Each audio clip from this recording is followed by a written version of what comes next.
আসসালামু আলাইকুম।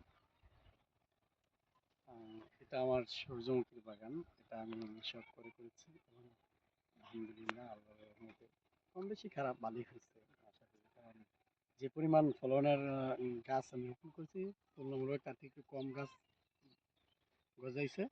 বাট যা ফুল পড়ছে আলহামদুলিল্লাহ ভালো আছে, গাছগুলো খুব হেলদি এবং প্রত্যেকটা গাছে পর্যাপ্ত ফল আসছে এবং প্রত্যেকটা গাছ পরিপক্ক হয়েছে। তো আলহামদুলিল্লাহ আল্লাহ তাআলার লাখো শুকরিয়া যে আমার সফলতা এটা আমি মনে করি, কারণ আমি চাষাবাদ ওরকম করার কোনো ইচ্ছা নাই, তাও জীবনে প্রথম সূর্যমুখী চাষ করেছি। তো আলহামদুলিল্লাহ সুন্দর হয়েছে।